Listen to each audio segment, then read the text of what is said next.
Hello. Okay.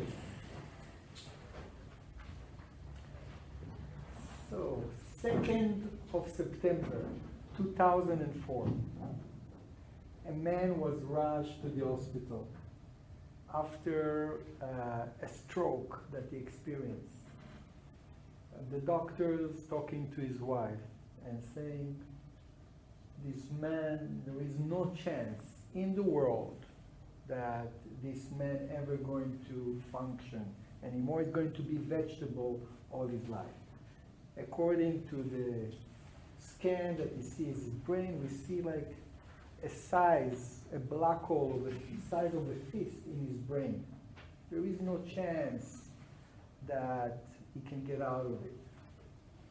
So the woman is answering to the surgeon and telling him, you don't know who you're dealing with. This story is about my teacher, the Rav Berg, that went through a stroke in 2004.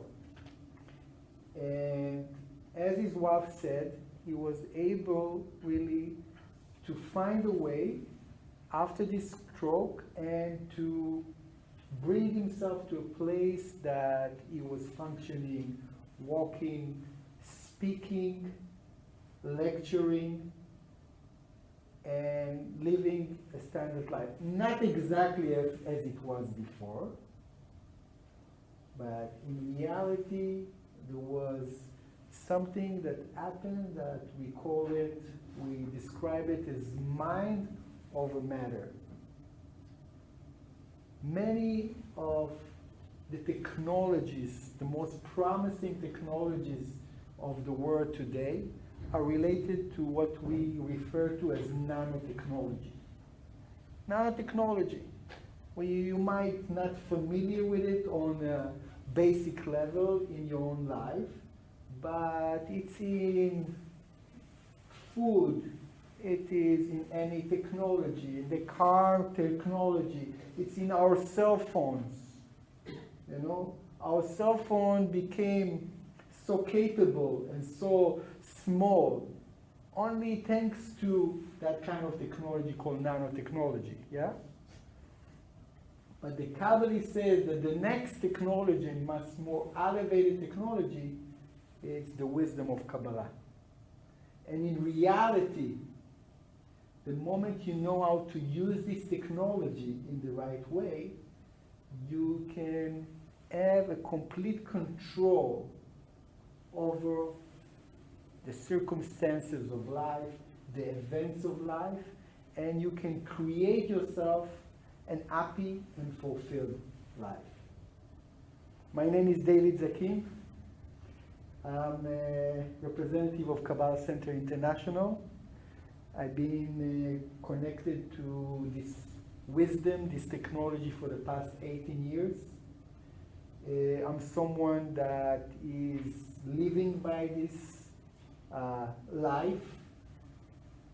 I'm someone that is actually practicing its tools and seeing like a life with improvement, a life that I can see that I find my own purpose and mission in life, thanks to understanding the blueprint of reality, of creation that it's allow us. As we know, Kabbalah is a very ancient wisdom. How many of you are completely new to this wisdom and came new today? So all of us here been exposed before to the teachings of Kabbalah, read a book. Everyone read a book here, for example? Yes, everyone? Okay, good, good. Okay. So we know the basics, but today we're going to speak about a specific subject within the niche of Kabbalah. We believe in the Kabbalah Center that scientifically we see all this kind of evolvement that we're seeing in the world in terms of technology, in terms of science, in terms of medicine, AI, artificial intelligence, all the things that we're experiencing right now, the ability to communicate, you know?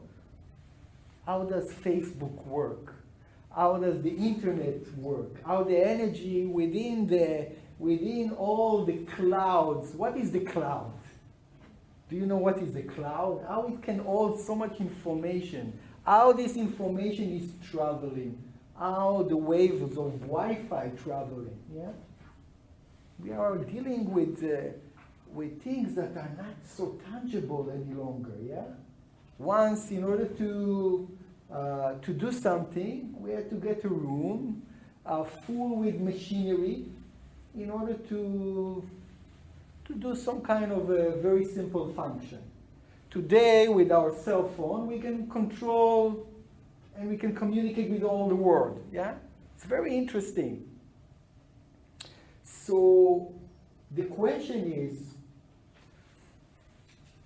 where are we going? What is really, where the humanity going in its evolvement? And does it relate, this science is relate to consciousness?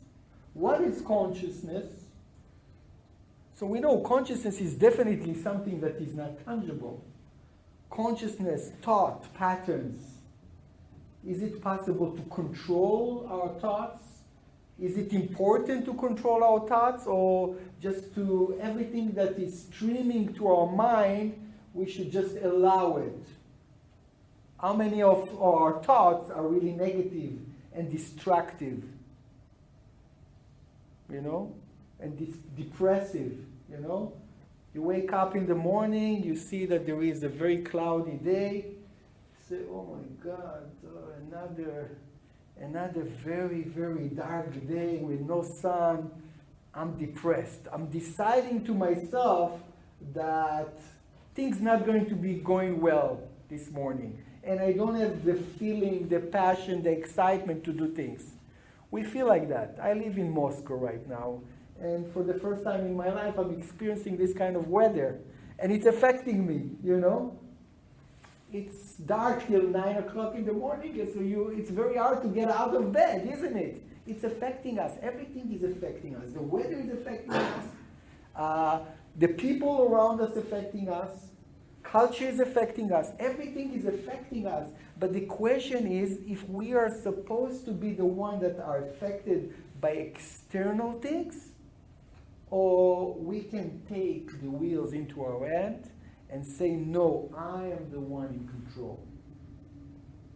What the Rav Berg, the author of the book, Nano, that you all got today, in this masterpiece, this was his last message to the world. This was his last book that he wrote down. He wrote many books before. He'd been talking about the subjects much before. But he decided that he wants to open the secrets to how each and every one of us can take control over our life.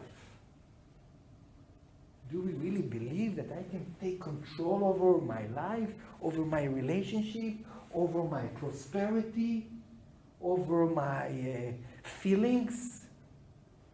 I can take control about my universe. Can I create realities? For some of us, it sounds like science fiction. But since the Rav wanted to open this secret, he knew that he will need to undergo a huge test. And the test that he went through was going through a stroke. And he, through the tools, the kabbalistic tools, through the power of mind over matter, he was able to bypass something that seems to be so fatal and so determined, and was able to bring his body into function. They say that it was unbelievable. Like, all the people in the hospital were in shock. How could it happen? How could someone with just a brain that is like completely black, showing on on the X-ray, and he was able somehow to bypass those neurons inside his brain and to bring his body into function. I heard some stories of other people that did it also. Some of them are already on TED. I don't know how much you are investigating. It means that it's not really the first time. But it's not necessarily that people that having miracles or able to overcome a terrible sickness such as cancer or any other things, they really know that there is a system how to do it. They went into some kind of a decision that they're going to fight this sickness, and they did everything there possible, and they were very positive, and wow, miracle, they were able to overcome things. But they cannot really tell you that there is step 1, 2, 3, 4, 5, A to Z in order to overcome any chaotic situation in life. But the Rav, which is a huge Kabbalist, he said, you know what, I want to leave humanity a pathway, some kind of discipline that will allow every person to do it themselves. We have the power within us to do it. And I want to show you a short teachings where the Rav speak about nanotechnology. While there's no question that I believe with all of my study, all of my experience, that love thy neighbor was not only another precept, but was the precept. And that's what all this is about. Not a question of getting closer to God, but making yourself aligned with God, making yourself similar to God, to act like God.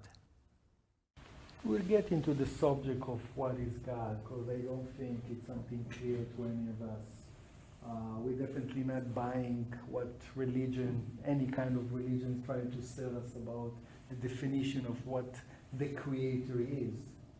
I always give an example of a painting, yeah? A painting. Someone created this painting, for example, yeah? Now, when you look at it, each and every one of you have a different perspective of what you see and what you feel from that painting. I definitely know for sure that each and every one of you going to have a different view of this painting. Would you agree? Because we have our taste, we have different education, different experience out of life, and we can just try to understand what is behind the painter who painted this. And I'm sure we're going to have as much as opinion as we have people in this crowd. True? Yes. But if we go back to the painter, we're probably going to have a different perspective, isn't it? What he intended to do when he painted this. So this is exactly the idea about the Creator.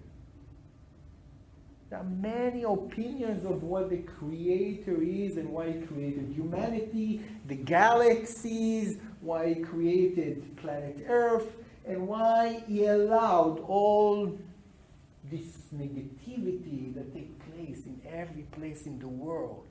When people are suffering, when there is pain, when there are epidemics, there are wars, there are terrorism. Of course, there are beautiful things, but most of us experience so many painful moments in life in relation, in comparison to the highlights of our life. Do you have, for example, an idea? What is the percentage between painful moment, difficult moment in life, to real pleasure and bliss in life? What is the ratio? What do you think? Please.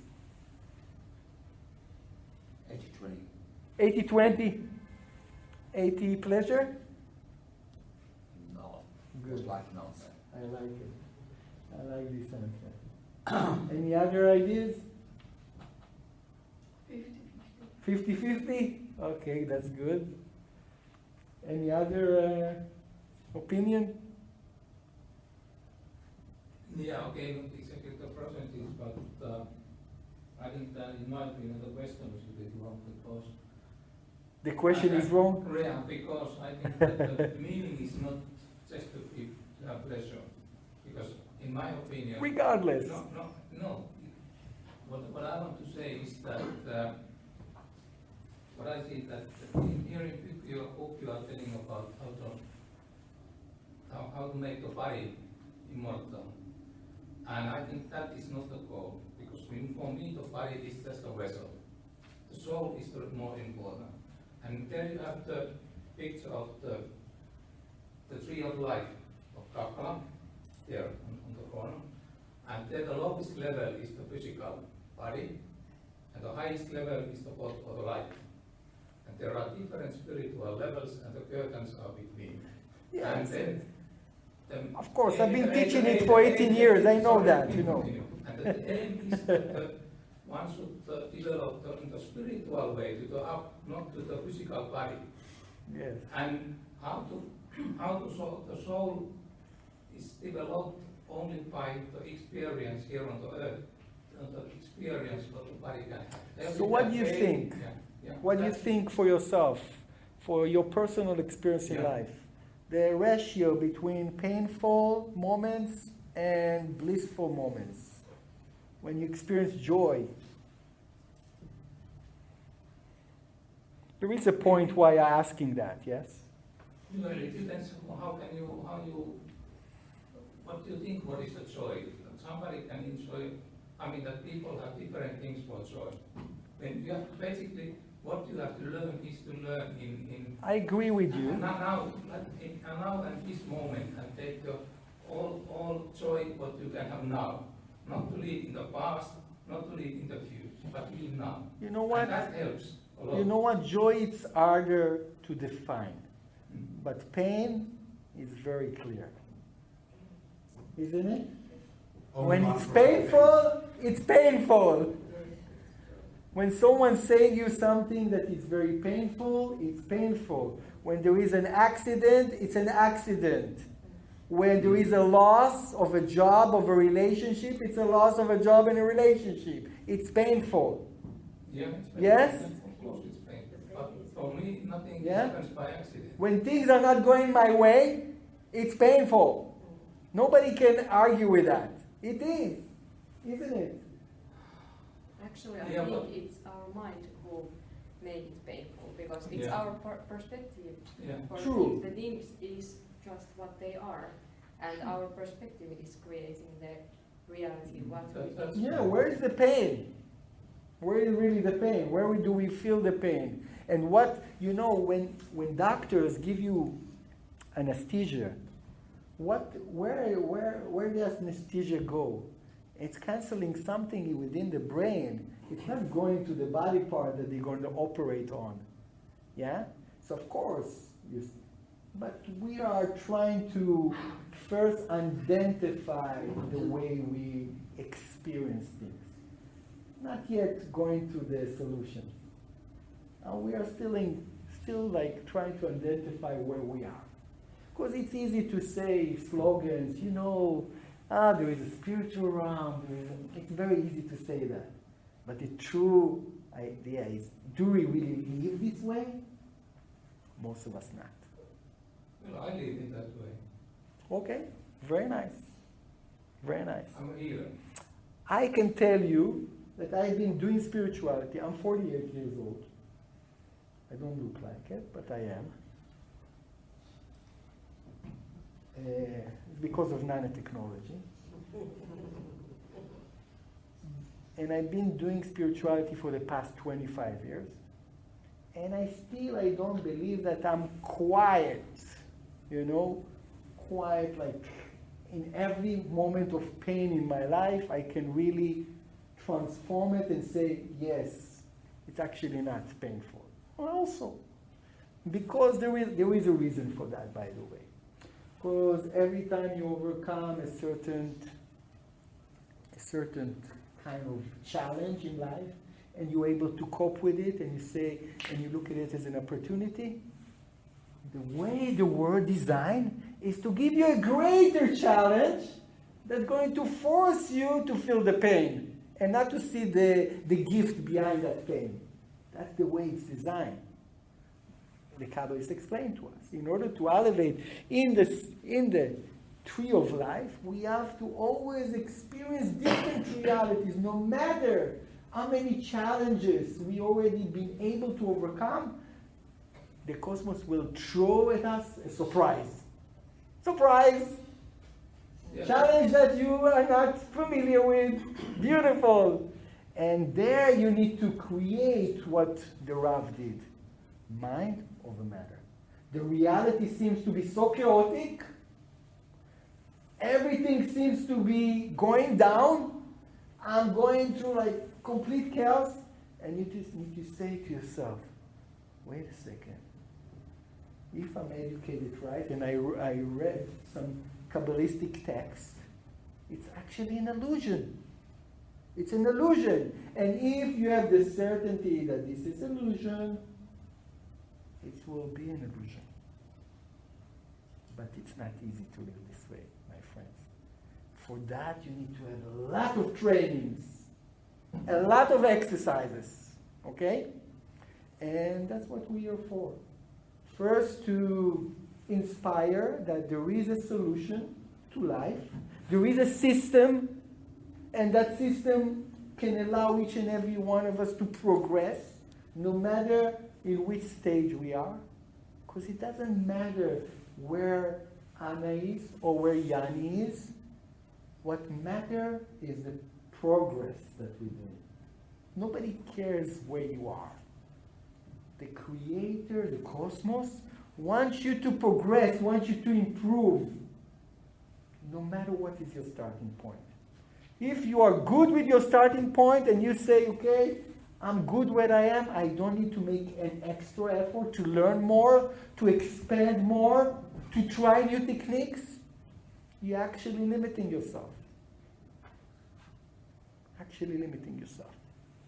So, I think that, of course, everybody has developed, that's the purpose, develop him or herself. So Nano, it's the cosmic alphabet, yeah? But let's see practically, this is something that I find within the book, about old habits die hard. The underlying point should be evident. Religiosity is a narrow view provided by a particular belief or non-belief system. Many of us, with our outbringing in culture, belonging to different religions, doesn't matter which religions. Religion, in a way, it could be that there is truth to any religion, but it's only a limited view. It's only a limited view. Because when God created the world, whatever God is, cosmic energy, it didn't mean to put us in the cubes of belonging to one faith or another. We were meant to be people that have unlimited sources of information, of energy.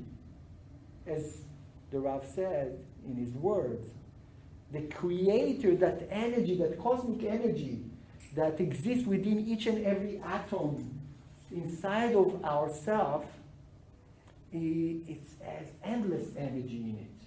How do you know that? Scientifically. Look at the sun. What is this source of the sun? The scientists predict like in a few billion years from now, the sun will turn off. Yeah? I don't know, you know how many billions? I don't know, maybe 10 billion years from now.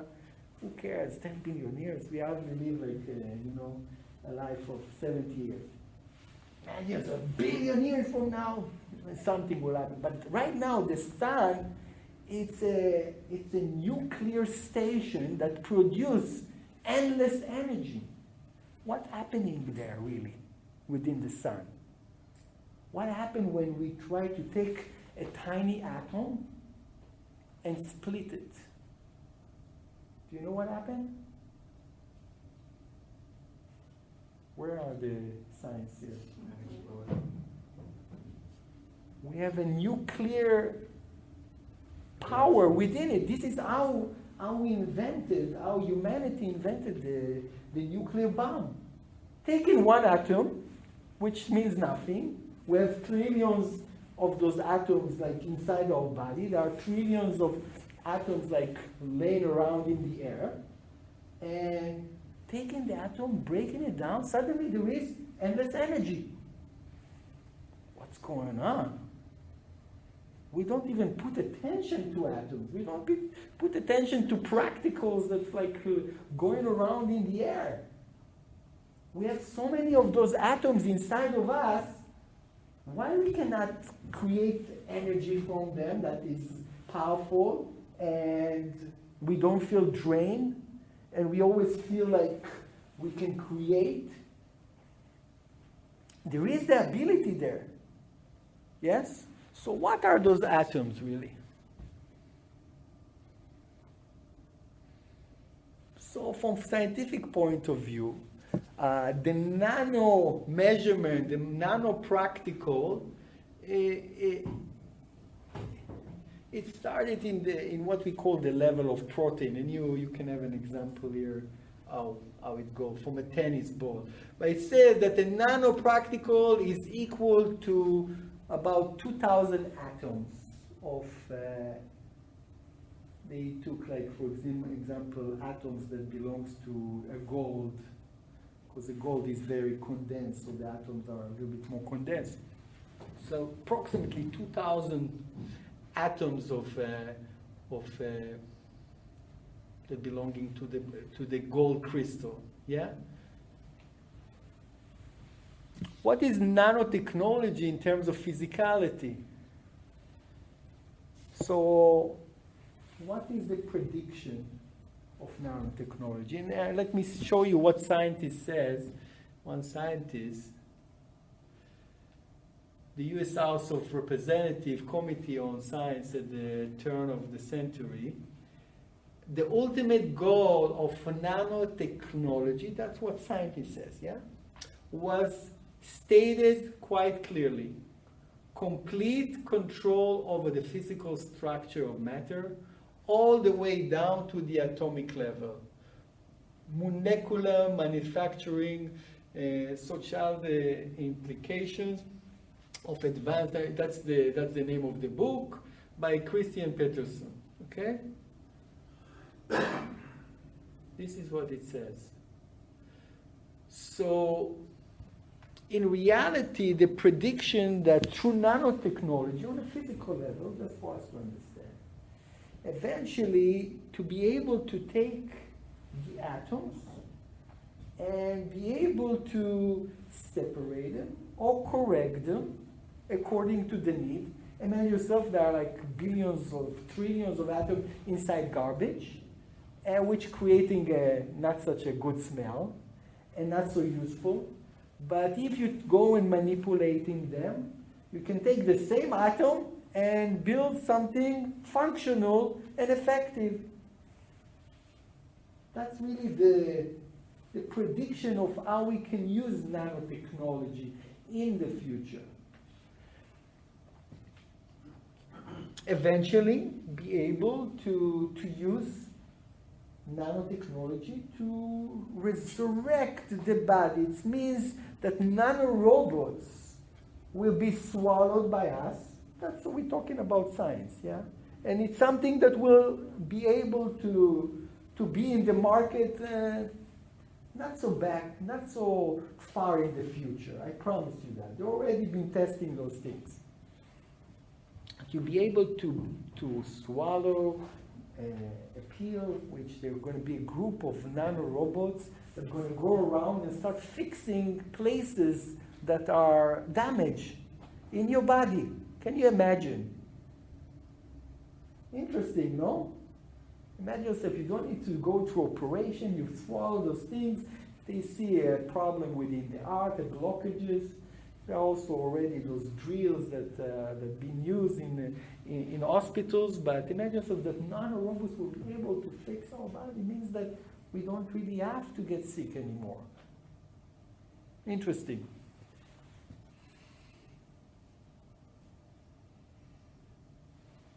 All those factories of, that we can reproduce things, and imagine yourself that one product can decompose, and with the same atom we can create another product. This is the promise of science. Yeah? That's the promise of science. But what a Kabbalist said, that it's even greater than that. That in the level of our consciousness, we can control everything. And we do have an experience that when we can feel that we're thinking about something and we want something to happen, and it does happen. How could it be? It's happened to each and every one of you, I promise you. You're thinking about someone, and this person is calling you like after an hour. How could it be? Did it happen to you? Sure. Yeah? Every day. Every day. So, what do we do here? Are we in control? Are we receiving, are we a prophet? Energy level. You can send energy to another people from your third eye and another person and comes back. So you are connected in the unconscious level. So imagine yourself that you won't do it just by coincidence, that you start doing it by practice and by planting a positive thought. It says that every time you plant, according to Kabbalah, every time you're planting a positive thought, you create a soul of an angel. A soul of an angel. Angel is, it's something that we can discuss. It's not like those things that we think with wings, that like, standing somewhere. Fairy tales. In fairy tales, exactly. It's pockets of energy. And it says that the moment you create that angel will help you to manifest it in an action.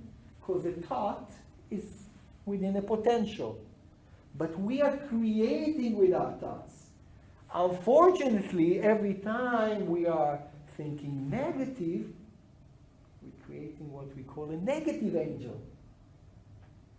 And that negative angel, even though we didn't do any negative action yet, he would like also to have some kind of body. And the body means that he's going to drill in our minds until we're going to make a negative action.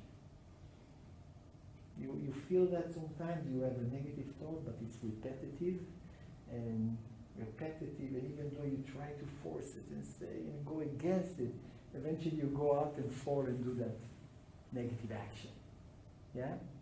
You say, no, I'm not going to judge my parents, and I'm not going to yell at them, and I'm trying to, have human dignity and respect. But you're coming and you meet them, and you burst, and you blast on them. Yeah? Even though you didn't want it, but because there was a thought before there that created some kind of energy on a nano level that we don't see, that we don't even really realize that exists, we don't even put attention to, but that's kind of energy forces us to do that negative thing.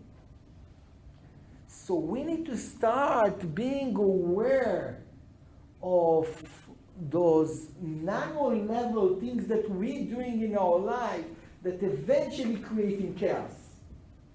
And if we're going to start watching them very closely and understanding that when in a thought level I can also create positive things and positive scenario, I'm going to focus and practice myself and exercise myself to think in a more positive way.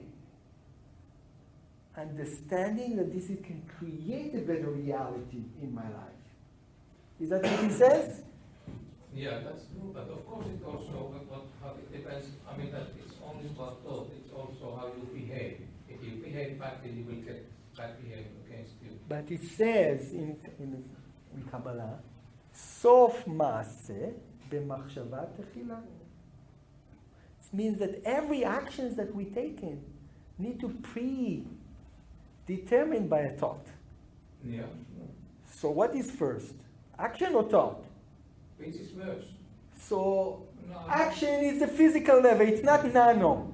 No. The thought is on the nano level. Let's hear the Rav talking a little bit about our thought. The segment of video that I'm going to show you, it was given around the 80s. 80s meaning it's already almost 40 years ago? 40 years ago, okay? Just listen to the Rav and see how it advances.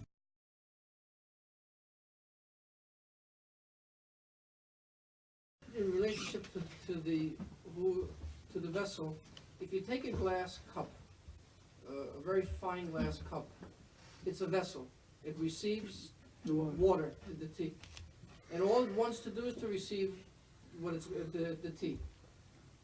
If you take it and you shatter it, it's going to shatter in an exact way. Every piece is going to break just the way it's supposed to break. Every piece now can have a different desire.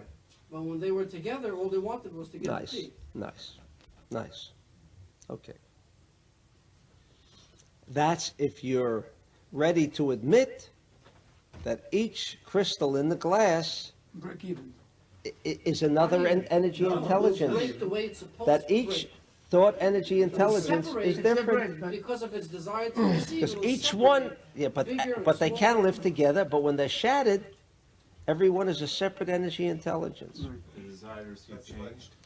No, no, it became manifest. It went out of the state of unification. Even at that, it's a nice example. I don't want to limit it to that, because a glass can't live together with a book. Just a vessel. So its unification process ends at a certain point. But just a thought. That can also prove that the atoms are different inside. How? That's what we By it being different shape, different. You mean the atom is in a table, here the atom is in a. So they'll tell you they're not here yet. Where we are already, they're not there. They'll tell you, but the atoms remain the same. It is only the wood that really makes the impression. But then Chaim would ask, wait a second, are you telling me that the 1% really has such an influence on the 99% that it can change things? Right?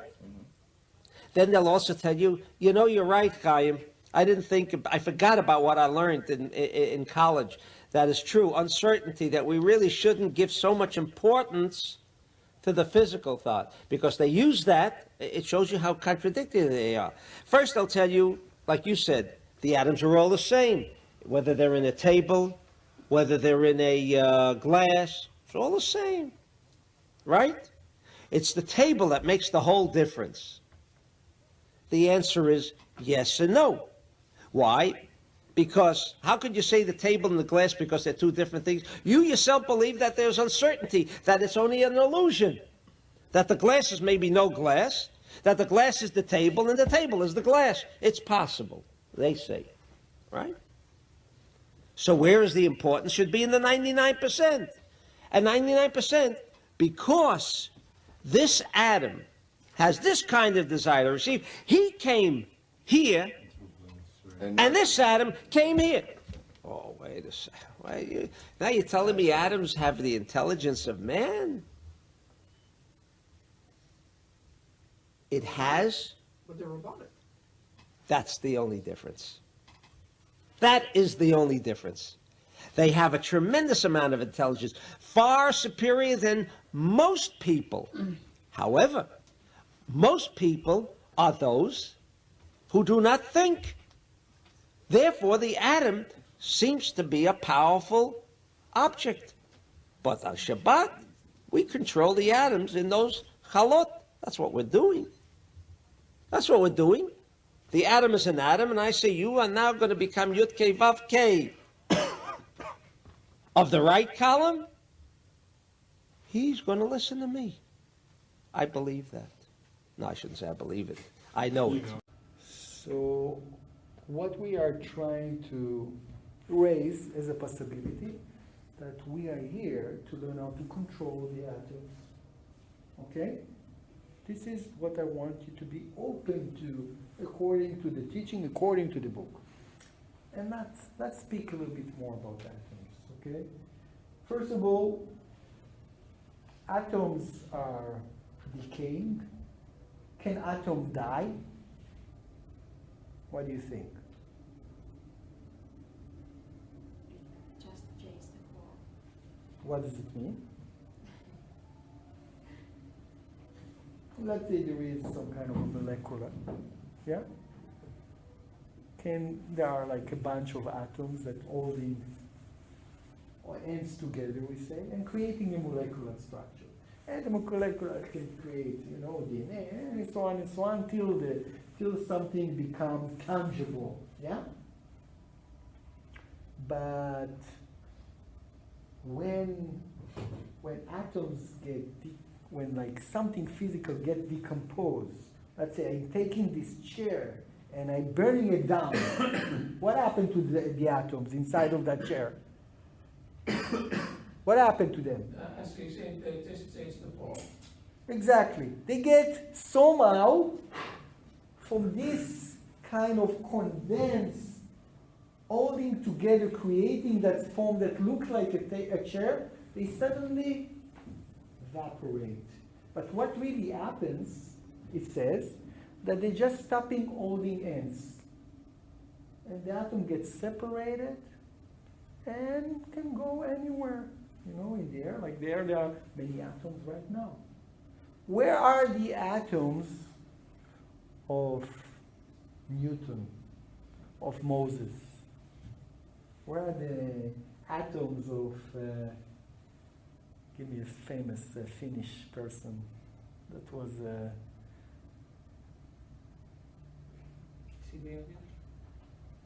who is it? Composer? Okay, good. Where are the atoms of Mozart? Yeah? They say that there must be somewhere here around us. And it could be that some of the atoms of Moses could be that one of us have some of them. Some of his DNA, what we call. Could it be? So in reality, imagine yourself that we are like a Lego man. Yeah? The pieces of the Lego are immortal. But unfortunately, we decay as humans. We get old.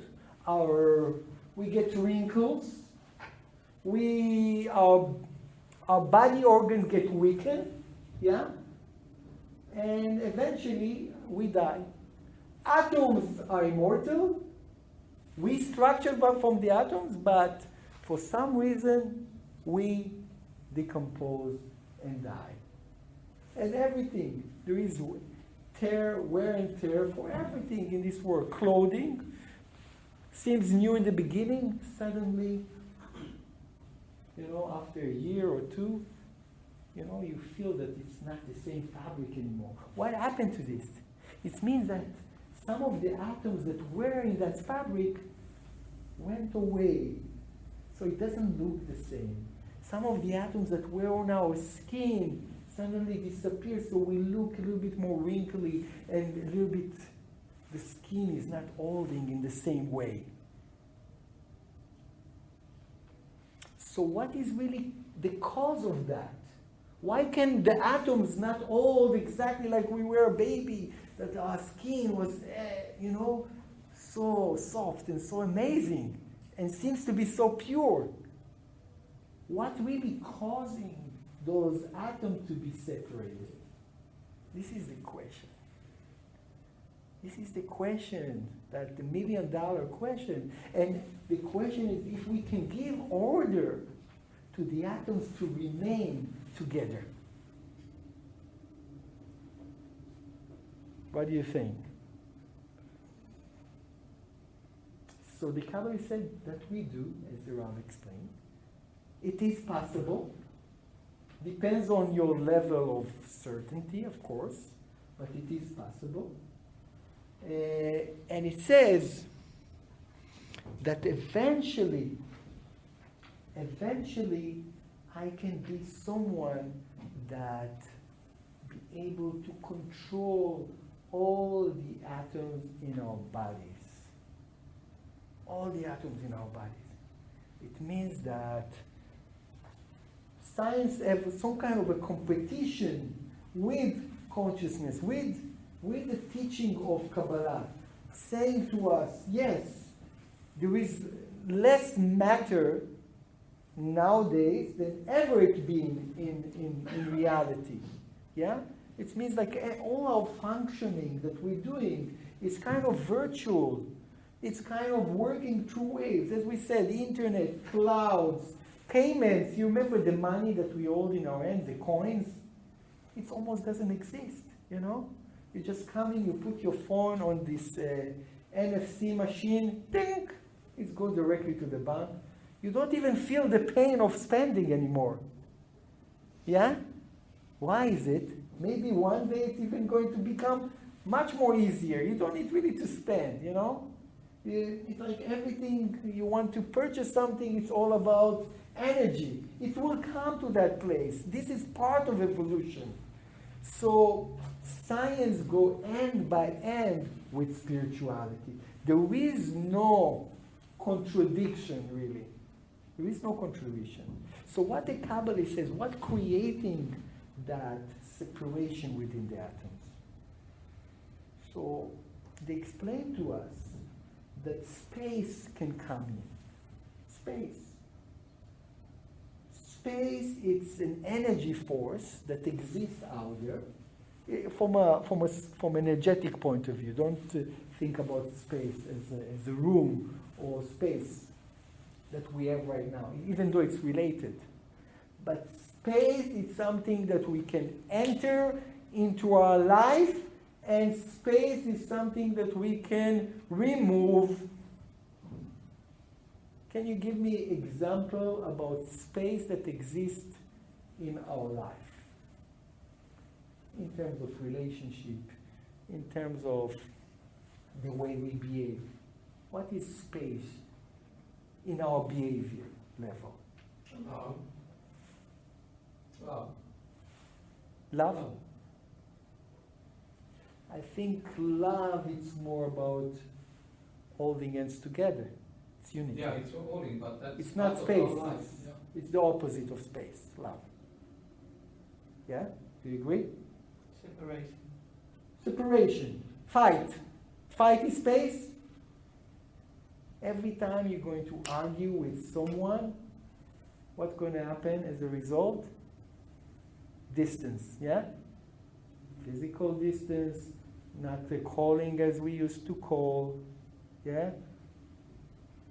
Separation, maybe not talk anymore.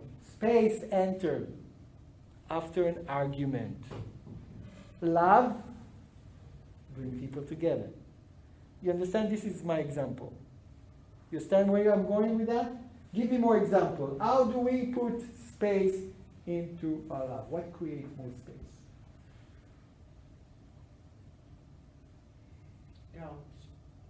Doubt. Okay. Why? There's no certainty. Okay, what's lack of certainty create? When I'm confused, when I'm not sure, it means that I want to do things, yeah? But then I'm confused, I'm not sure. So what is going to cause? Delay,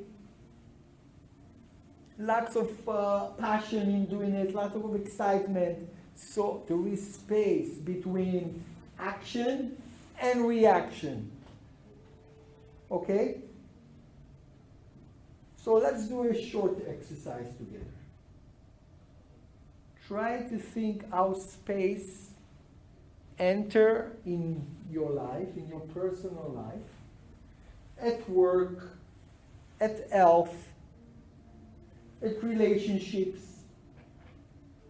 and how it's created some kind of separation, some kind of a negative reaction, chaos, separation.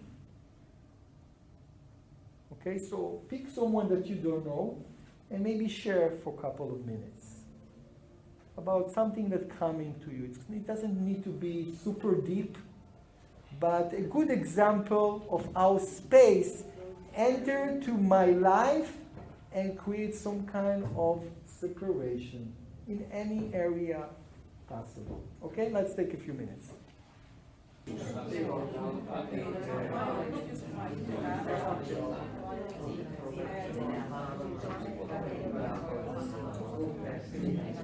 Okay, thank you very much. Thank you very much. What actually happened right now in the room? Everyone seemed a little bit more happier and energized. Yes? Why do you think it happened? Why do you think it happened? Because when you do that, no, I point with another person. You remove the space between you and someone that you didn't know before. Naturally, when we don't know someone, there is some kind of space. It's natural, yeah?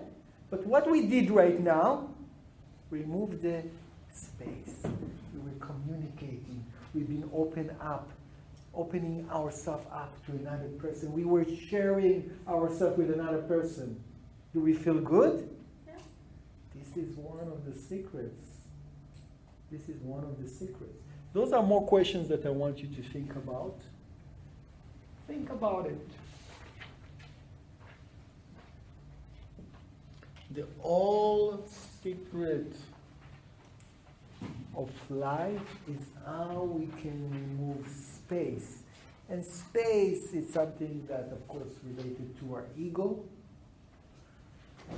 Because what the ego wants us to do, say, yeah, I'm the center of the universe. It's only about me. Others are here to serve me. If they don't see me as important, immediately a space being created. Yeah? When someone comes and gives you a gift, so immediately you feel more connected to him. Why? Because he shared with you. Yeah? But where the actions of life and the circumstances of life are, so much putting you into the wall and challenging you, and you don't take it in the right way, it's creating more space and more space. But this is part of life. The gravity of life, it seems to be that space is always trying to come in. And I have the free will either to remove it by saying, you know what? My boss is not my enemy. The client that didn't pay me is also not my enemy. And everything that happened in my life is not really to make me experience suffering. It's because giving me the opportunity to remove the space. It's an exercise, it's a very deep study. Because of that, today we just experienced the first class in a course that is related to the book of the Rav Berg. And we're going to continue this course. You're going to have an opportunity also to connect to this course online with us. We're going to start it in the beginning of March. Yanni will explain a little bit more about this course. Can I have one comment on the third part? Because I think that about actions you can remove the space is that if you are helping others, serving others, and being kind to others and that Sure. kind of things, then you remove the space. Absolutely, absolutely. The question is to identify it in a place of urgency, when I feel that I'm being pushed to the wall. It's very hard when you feel that someone is like push you to the wall and say, how can I share now? No, I'm focusing. I'm about to lose everything. I'm about to lose my dignity. I'm about to lose the contract. I'm about to lose the money. I'm about to lose the relationship. How can you think exactly the opposite? No, how can I remove space? You know, this is the trick. This is something that we need to exercise and to be coached about and to learn different ways, different angles of understanding this wisdom. It's a discipline, it's a technology. As the Rav explained, love the neighbor as yourself. It's not something that's made by religion because I want to be kind. Love the neighbor yourself is a technology in order to remove space, in order that I will be able to control my atoms, that I will allow the atoms within me to bond and to be nuclear. Right? I have like endless energy inside of me. We lost energy, we lost passion, we lost our desires. We feel failures, we are depressed because we don't really activate the atoms. The atoms have endless energy inside of them. We just need to learn how to activate them. Question? Is it the same thing that a physical law of gravity, that two pieces are pulling themselves together in law of gravity? You mean like Physical law of gravity. Two pieces is pulling together. so it's like if I hold like a stone, it will be pushed to the ground. That's the idea, but it's the same with every way. It's the law of all repulsion. Yeah, of course, it's related to that. Yeah. You know, so why I feel heavy all the time? What's going to cause me? Let's say everyone is tired after a day of work, you know. But if, let's say, I'm going to give you an exercise right now, and we're all going to jump and this, you will feel that energy coming back to you. How could it be? Energy was gravity kind of say, I'm heavy, you know, I've been spending so much energy. I have no energy anymore. Yeah? But can we change it in a second? If there is something that's really exciting you right now coming to your life, you're all being suddenly energized. Because we have endless energy inside of us. The problem that we forget it. So the law of space is related to the law of gravity. That it means that we always need to resist. Part of the technology is the resistance to the illusionary reality. Resistance to pain, saying, no, it's not painful, it's actually developing of the muscle. That's what we say to ourselves when we go to the gym. Yeah? We don't say, oh, it's painful, it's so painful. Why we practice, why we lift the weights. It's painful, no, but we don't look at it as pain. Say, no, I'm going to be stronger tomorrow. I'm going to be healthier tomorrow. I'm going to be more energized tomorrow. Is it true? So that's the resistance. That's the going against gravity. Going against space. This energy called space. So, as I said, this is just part of a course of another 5 meetings. We welcome you to join our course online from your home, from your computers, through all this amazing technology that we have today. And let me invite Yanni to explain more about this course. Thank you, David. And a question if you... Yeah. So, now it was like meant to be like that, if there were any kind of questions. I have been myself studying this subject and trying to practice it also. It's not easy sometimes, but it's very good to do it, right? So, if there is like some questions now about this matter, what we have done today, nano and these first ideas, just let's discuss now. And any questions to David or any questions to me, so I can try to also. In Finnish, in English, in Russian, whatever language you know. Russian is not so good. Finnish and English are okay. Don't be shy. Okay. You promise it's a question and not an answer? We have many answers today. I'm not lying, I'm a spiritual person, but anyway, I asked, and what is the, how is in this workshop, is it also concentrating on the spiritual development of a person? I mean, in the hierarchy, if you look this tree of life, is it also focusing on that? That's the only way, really, to elevate ourselves. You know, the Kabbalists brought themselves to So the from physical being. body is not so important; it's more important. No, the spirit, the physical body. It's the only instrument when we can apply of the removal of space. This is the reason our soul came to this world, so we can practice going against our nature. Our nature is to be selfish, yeah. What I think when I wake up in the morning. Do I want to save the world? No. Give me cigarette, give me coffee, give me another hour to sleep. Me.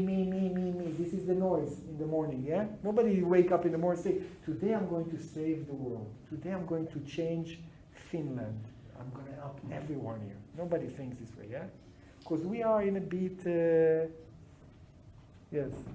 I disagree. No, I mean, some of us... In a way. Because in our nature. Yeah, but when you are a small child, the world is open for you. Yes. You don't think you have no restrictions, no nothing. Yes. You are, I'm capable of anything. Yes, true. Like, true. Think about a child, he or she can laugh when breathing in or out. It's true. You can't laugh when breathing in. And the baby is poor. True. And there's no in a way. But the idea is that within our nature, we have to admit, we think about ourselves most of the time. Even when we love someone else, it's about ourselves. This is the human. So the process is how to become from that selfish creature to a selfless creature. This is the path of a true Kabbalist. How to become from a taker to altruist. Someone that dedicated is to a life for the benefit of others. This is the process of every human, and each one in his own level, of course. And we need to come to practice it in this world. And everyone get tested to become more selfish, and you need to understand that no, you actually need to be more selfless. And as much as you are more selfless, you feel that you have more energy. Right now it's a theory for many of us, but I can tell you that I'm experiencing this kind of life, and I see the benefit of it on a daily basis. More questions? It is possible. Depends on really how many people desire this wisdom to come in. No, we have to do something about it. Meillä on Berliinissä on lähin. Sharing. Sharing is caring. Exactly. Sharing is connecting the atoms together. Okay, thank you very much. It was a pleasure. Thank you.